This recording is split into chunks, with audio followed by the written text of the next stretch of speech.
Atlanta United Fan TV, we're here with Tanner. Another scoreline that flatters us, but we'll take it every time, and it is 7 undefeated. Well, what'd you think, man? After that first half, I'm glad we got 3 points. That was poor. That was probably the second worst performance in a half since probably Houston, to be honest. They kind of got a crap goal, which, I mean, it was a great goal, but it's just frustrating that they got it. It was against the run of play. I mean, United kind of first 5 minutes of the game were just putting in chances. Gressel had a great cross, great save from the keeper. And they got their goal, and everything was just kind of flat. The atmosphere was flat. The team was flat. But then Tata decided he wanted to go for it at halftime, brings on Tito. And then finally, when we get that first goal, is kind of how it goes with Montreal. They kind of start giving some up. But the team, once they got the first goal, they kind of kicked it in that next gear. And it's crazy how night and day it is. When this team wants to attack and just say, all right, we're flicking that switch, we're going to go for it.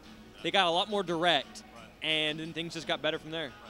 Well, it's definitely a masterstroke from Tata, but to bring on Tito, was that the difference, or was it something else? I don't know. I don't think it's maybe a bit harsh, but I don't think Tito played too much of a difference. I mean, he had a couple chances, and I thought he was going to bury a goal himself at one point in time. When we play more direct, it's kind of through him. Yeah, it threw him a little bit. His touch kind of let him down at the beginning a little bit. But he definitely, went and stationed himself up top, so it was a very aggressive substitution, and I liked it. And, I guess it helped in the build-up, the pressure that eventually led to that penalty. But I think you could tell he felt a lot more comfortable when Escobar came on at the very end there, and the team switched back to the 4-2-3-1, and he gets to go out wide right. I mean, he destroyed that guy's soul with that Meg.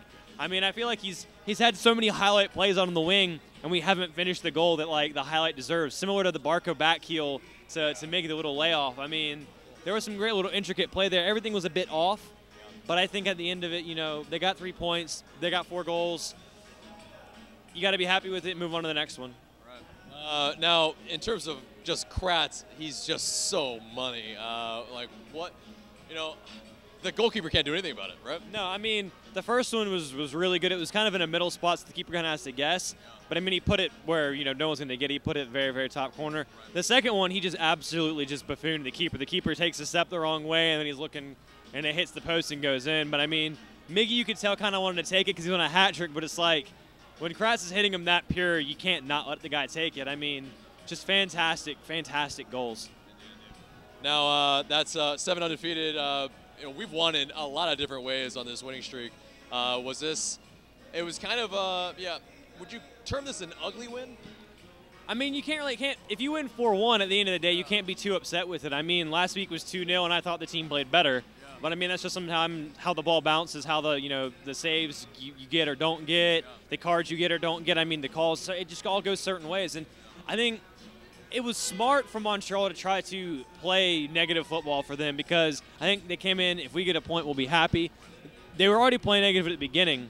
The second they got that goal, they were wasting as much time as possible. The keeper was wasting time from the get-go. I don't know how it took him an hour to get booked for time wasting. I mean, he was wasting 20, 25 seconds almost every time.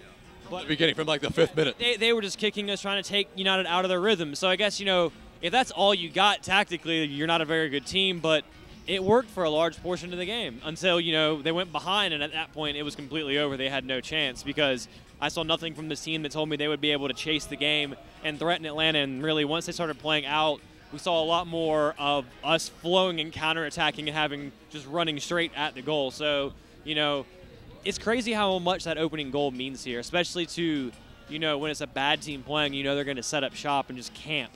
And, obviously don't want to give it away like that again, but, I think it's a good learning experience for them to dig out and, and to still get that victory knowing they can. It's good. So I can't really yeah, it was frustrating, but it's hard to be too down on a 4-1 where you're losing 1-0 at halftime and score 4 goals in one half.